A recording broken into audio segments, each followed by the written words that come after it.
With Vladimir Putin threatening to ramp up the conflict in Ukraine, is it time for the West to take a tougher stance against Russia? I'll ask former chess champion and leading Putin critic Garry Kasparov.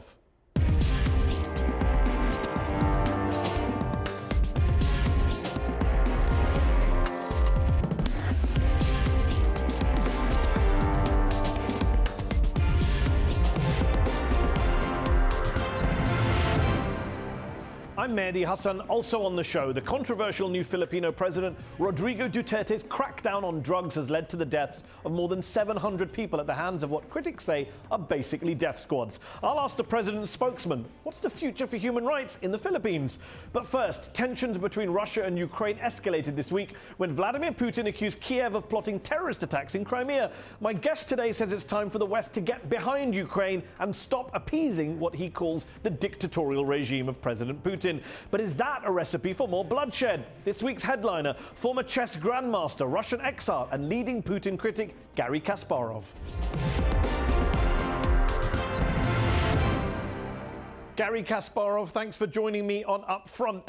You would like the West, the United States government, President Obama, NATO, the EU, to take a tougher stance against President Vladimir Putin and against the Russian government. Why? I would prefer to call him a dictator, to call him who he is. He's in power for nearly 17 years, and he has no intention of leaving power voluntarily.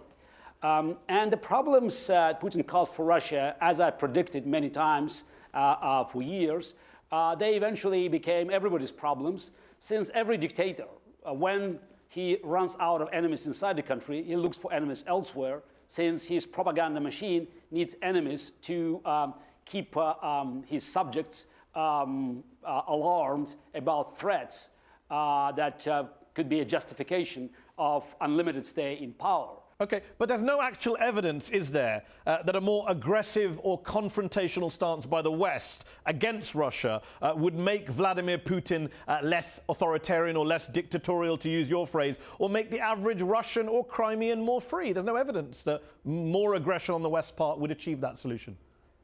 I don't like the word aggression, I prefer the word deterrence. Unless we ignore history completely, we should learn a simple lesson, that early deterrence always saved lives because it prevented an aggressor from further actions. And appeasement always led to more confrontations and eventually to big wars.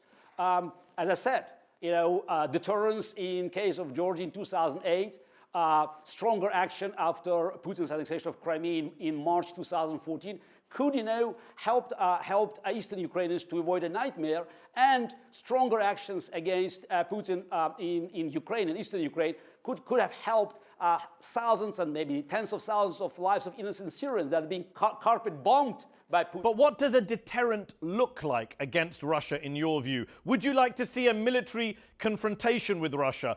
Would you want to see a confrontation over the skies of Syria or on the ground in Ukraine? Surely that's what would lead to another world war. That would risk nuclear war. That's totally false premises, because again, from history we know that early deterrence prevented wars. During the Cold War, America and Europe faced Soviet Union, which was much more powerful than Vladimir Putin. And we know that strong stand of presidents like Harry Truman, John F. Kennedy, Ronald Reagan eventually, stopped Soviet aggression in many parts of the world. It looked very dangerous, but we know that the opposite ideas of detente, of appeasement, they led to tougher confrontations. In case of Ukraine, it was very simple. From the very beginning, the West could impose strong sanctions on Russian companies, on Russian banks, and support Ukraine with lethal weapons. Nobody talked about boots on the ground. But they have imposed strong sanctions, Garry.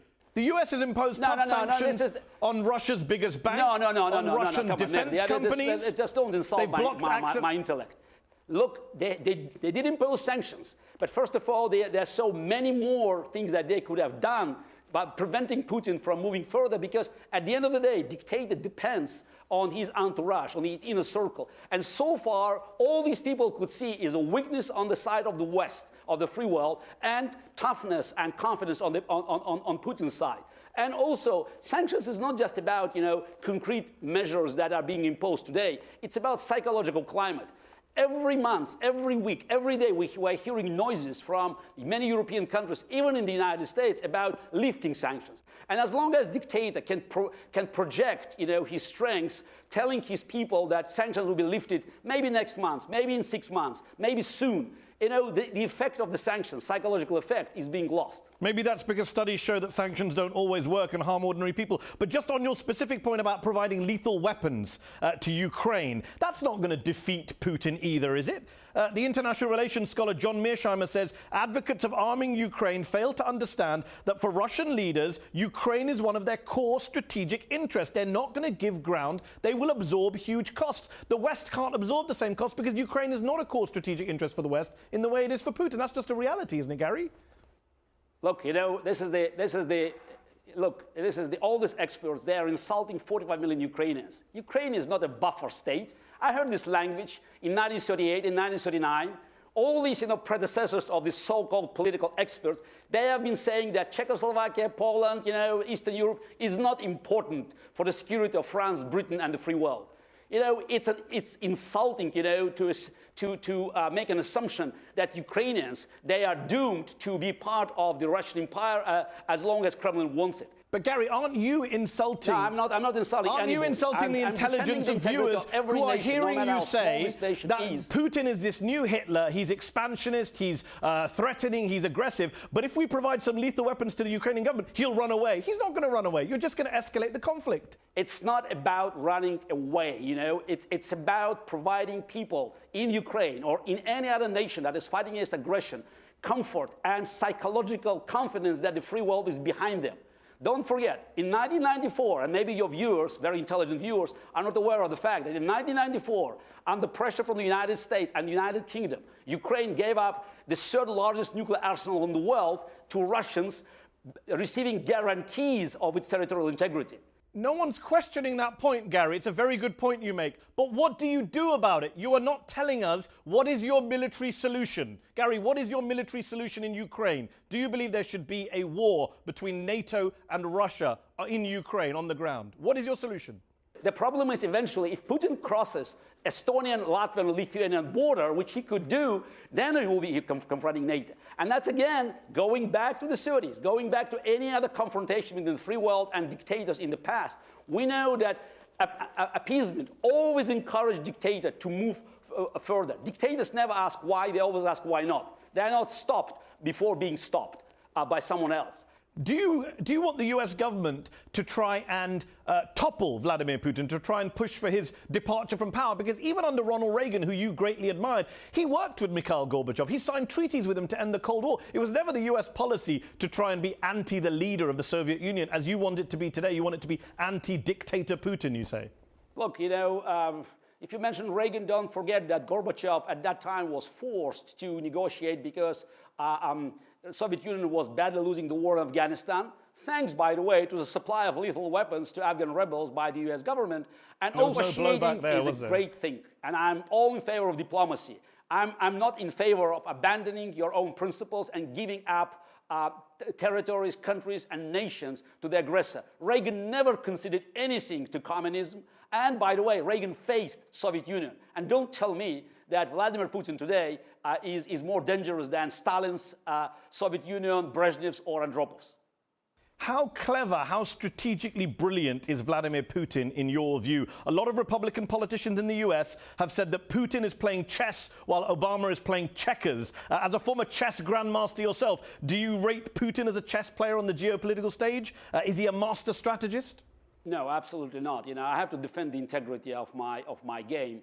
Dictators don't play chess because chess is a transparent game. Everything done by your opponent is in front of you. Dictators, they are more like poker players because they prefer to bluff. They can play with a very weak hand by raising stakes and checking the resilience of their opponents. And unfortunately, there are many situations in the current geopolitical affairs where the leaders of the free world, starting with Obama, fold cards while having a very, very strong hand. Isn't it the case that for all his authoritarianism, for all the crackdowns on civil liberties and on the media in Russia, for all the questions that have rightly been raised about how free or fair his election victories have been, Vladimir Putin, regardless, is still a popular leader at home. Russians have rallied around him. They see him as a strong defender of Russian power and prestige in a hostile and turbulent world. Look, if you have only one restaurant in town and only one dish served in this restaurant, this dish will be very popular. Russian propaganda machine, controls the entire media space, 24/7 propaganda, which could be even worse than in the Soviet Union, because at least in old days, there were some bright ideas about the future, though of course we knew these ideas were fakes, but at least they pretended that they were looking for some kind of bright future. While today, Putin's propaganda machine is the most poisonous I ever heard of. And it's all about confrontation, it's all about enemies. But we don't know what Russian people really think, because we never had, for a very long time, free and fair elections, and Putin never was a part of a single debate. You say we don't know what they think. A peer-reviewed study by 4 US academics last year concluded our estimates suggest support for Putin of approximately 80%. We conclude that Putin's approval ratings largely reflect the attitudes of Russian citizens. You're in a minority, Gary. You can blame the media or propaganda, but the fact is you're in a minority amongst your fellow Russians, aren't you, when it comes to Putin? Oh, absolutely, absolutely. If these academics run a survey in Nazi Germany or in Stalin's Soviet Union, they would find 100% of support. It's just, when you have a dictator in power, how can you expect people to be honest when they are responding to a question asked anonymously by the telephone or by a stranger who is asking them on the street or knocking at their door? This study actually took into account your criticism. It didn't actually ask specifically about Putin. But just moving on to you yourself and where you live now. You live abroad. You don't live in Russia. Are you living abroad because you fear for your life? Or are you living abroad because you can't work freely in Russia? Yeah, I can go back, but I will never be able to leave the country. Vladimir Putin's most vocal opponents, either in jail, in exile, or dead. That's a fact. And again, we'll look at the state of domestic affairs in Russia, so-called elections, and it's totally dominated by Vladimir Putin and his cronies. Nobody can do anything through the legal process. And again, he's in power for 17 years, and he's not going anywhere. It's a dictatorship. We heard many people defending either Soviet Union or Nazi Germany, before it became unbearable. But you heard a lot of talks about, Adolf Hitler in 1936 or 1937, or about Stalin at the same time. That, of course, it's not democratic, but the moment I hear this but about Vladimir Putin, I'm thinking about people who are being burned alive now in Syria, where Vladimir Putin's carpet bombs, Syrian hospitals and schools, supporting his crony Bashar al-Assad, the butcher of Damascus. You tried to run for president almost a decade ago, back in 2007. Do you hope to one day run again? Sounds like not. If Russia is Nazi Germany in the making, clearly you can never go back and you'll never ever have a free political system, from what you're saying. Oh, yeah. By the way, I just, let me tell you and your listeners, I will come back to Russia. Vladimir Putin is a dictator, and every dictator ends up, the same way. Whether it's like Gaddafi, Saddam Hussein, Adolf Hitler, Joseph Stalin, but he's going to disappear, and it will be a very, painful end for Vladimir Putin and his cronies. The question is not what happens with Putin. The question is when it happens and what price my country and the rest of the world will pay for the demise of this brutal dictator. Garry Kasparov, thanks for joining me on UpFront.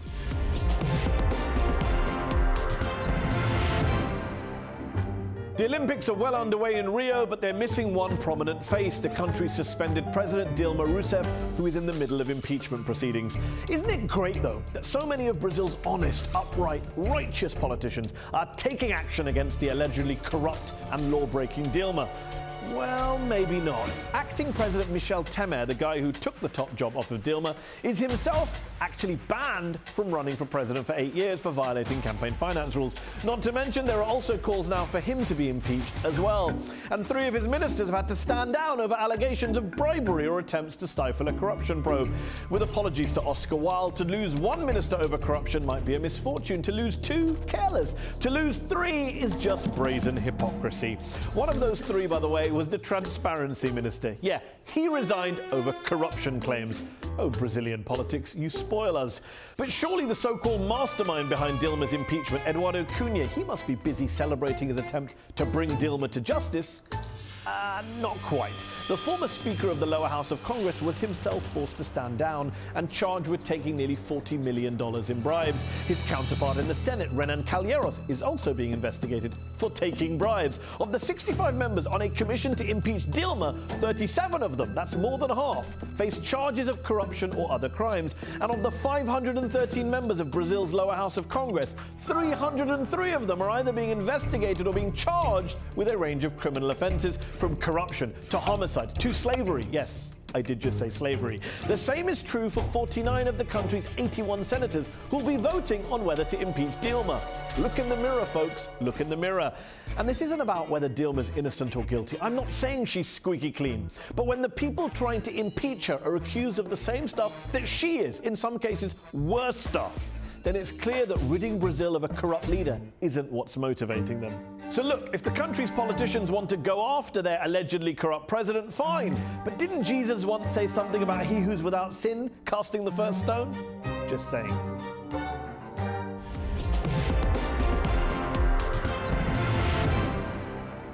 He's been president of the Philippines for just 6 weeks and already he's threatening martial law. Rodrigo Duterte, the controversial Filipino leader who took office in June, despite a record of backing death squads, joking about rape and insulting the Pope, is now implementing his so-called war on drugs. The result? More than 700 people dead in what Human Rights Watch has called government-sanctioned butchery. Joining me now from Manila is President Duterte's spokesman, Ernesto Abella. Ernesto Abella, thanks for joining me on UpFront. Your boss, President Duterte, has been in office less than 2 months, yet more than 700 Filipinos dead, many of them the poorest members of society, killed without any due process, many just shot in the street. How can you even begin to try and justify what one Catholic priest in your country has called a bloodbath? Well, basically, we have to see it from the other perspective, where he sees the whole thing from. He sees that the nation is really engulfed in a clear and present danger of a drug menace. And if you actually look at it, the results are that there are about 700,000 people on a 500,000, more than 500,000 people who have already surrendered. So there is another perspective to the whole thing. But Human Rights Watch has called this ongoing spree of extrajudicial killings in the Philippines government-sanctioned butchery. That's you and your colleagues, Ernesto Abella, that they're accusing of butchery. I can understand where they're coming from, but really, Mr. Duterte has said again and again that he does not condone extrajudicial killings. You're suggesting that he doesn't condone extrajudicial killings, even though kill lists have been handed out, people have been shot in cold blood in the street. The president himself says he does not care about human rights, and if he orders the killing of someone, he can't be arrested because I have immunity, he says. Surely you don't agree with that? He's not above the law, is he? He's not above the law. In fact, he knows the limits of the law. But again and again, he has also specified that the people, the police are meant to act within the presumptions of regularity. And so this is where he's coming from. There's a lot of rhetoric going on, but they also need to see that there is a lot of response coming, in fact, with the surrenderees. Let me read a line to you from The Atlantic magazine reporting on what's going on in the Philippines. Vigilantes killed a man who mocked the new national police chief. They shot up a cemetery and killed 5 people, including a mother and her son celebrating her birthday, leaving behind one sign for all of them. They killed a teenager feeding his dog who had no ties to drugs. You're a former evangelical preacher. When you read stuff like this, when you see images of people lying dead in the street, some of them in the arms of their loved ones, does that not bother you at all? This vigilantism, this violence, it's not very Christian, is it? Where's the mercy? What basically is happening is that the president is responding in a very firm way, responding in a very firm way to what has happened to the country. So that there is another perspective to this. And this perspective is that the nation is being flooded with drugs. And the extent to which the nation has been flooded has not been revealed only until now. And so that is exactly what is happening. But even when the nation is being flooded by drugs, as human rights groups and many journalists have pointed out, it's not the top drug kingpins who are being taken out in these attacks. It's people who are, riding rickshaws. People, the poorest members of society, are being taken out on the streets. You're not tackling the core of the problem. This is state-sponsored violence. This is, the president promised 100,000 dead people would be dropped into Manila Bay. How can you justify rhetoric like that? Well, let's put it this way. He has addressed it by, for example, number one, cleaning up the prisons, addressing the fact that... we don't need prison if you're killing the people before they get there, do you? Well, there are people in prison, and that's where the drugs are coming from. This isn't just about human rights or ethics. It's also an issue of security and stability. Yours is a country that is struggling to put down both so-called Islamist insurgencies and communist insurgencies. And this so-called war on drugs so soon into a new presidential term is only going to make your country more violent, more chaotic, more unstable, and more isolated on the international stage. Does that not worry you at all, a new government? If you were here, you would see that there is peace beginning to settle into the land. I'm not saying, the picture that you're drawing seems to be a little bit dark and dreary. However, from where the people are coming from, there is a sense of security coming in, that the things that ought to have been addressed years back is now being addressed by somebody who has a firm political will. You say I'm painting a dark and dreary picture. Let me ask you this. More than 700 people have been killed since the president took office less than 2 months ago. Is that 700 too many or 700 too few in your view? From my view, the 500,000 people who have already surrendered... With respect, Ernesto Abelli, that's not what I asked. Is 700 people dead too many or too few? You're framing it in a way that puts me as if I was a sadistic murderer. Not at all, because you can say it's too many. I'm not forcing you to say anything. It's a very simple question. Have too many people been killed in the Philippines? You said the president doesn't condone this violence. Have too many been killed? Yes or no? This ought not to be happening. This ought not to be happening if it had been addressed 20 years back. Now, what I'm saying is that all these things that are happening right now are simply a cleaning up that ought to have been done years back. It's not just drug dealers that the president is going after. He's also threatened journalists too. He said in a press conference earlier this year, just because you're a journalist, you're not exempted from assassination if you're an SOB. I'm not going to use the full phrase that he used. He has very colorful, offensive language. But that's an outrageous thing to say about journalists, isn't it? What he actually meant, and I'm not trying to spin him, what he actually meant was that there are people who use journalism as a cover for being used for gain, for trying to come out with new. These are not real journalists. They're not the bona fide journalists are fine, but there are people who use journalism as a mask and a cover. But you accept that in a country like the Philippines, which is one of the top 10 most dangerous places for journalists in the world, hundreds of journalists killed since the 1980s, you think that was irresponsible of the president to make off-the-cuff remarks about assassinating journalists? As I said, he was not referring to bona fide journalists. Okay. He was referring to those who use journalism. Okay, so those who use journalism should be assassinated, is your view? He's not saying that they should be assassinated. He's just saying that No, that's what he said. With respect to Ernesto Abelli, you said you're not spinning him, so don't spin him. What he exactly said is just because you're a journalist, you're not exempted from assassination. His words, not mine, not yours. They were not journalists. Okay. And they were not assassinated. But should people who are pretending to be journalists be assassinated? I'm not saying that they should be assassinated. Well, that's what your boss has said. It so happened that, well, I think you're taking it out of context. Okay, I took his assassination remark out of context. Is it difficult being a press spokesman for a president who speaks in such controversial and many would say offensive ways? A president who says he'd kill his own kids if they took drugs, who threatens to bomb the houses of elected mayors, who makes jokes about wanting to rape women, who's called the US ambassador a gay SOB and the Pope a son of a prostitute. Well, actually a much worse word than prostitute. Your job must surely be an impossible one having to spin for him. Let's put it this way. I understand that there is a culture clash in here. But I understand where he's coming from because it's a particular subculture. The Cebuano subculture speaks in a very rough kind of humor.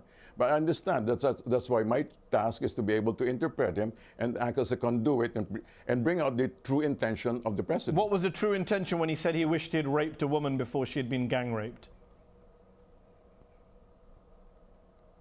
The true intent, it was a joke that was, it's difficult to, No, he said afterwards, I'm not joking, I gets, wasn't smiling, there's no joke, it wasn't a joke, he says.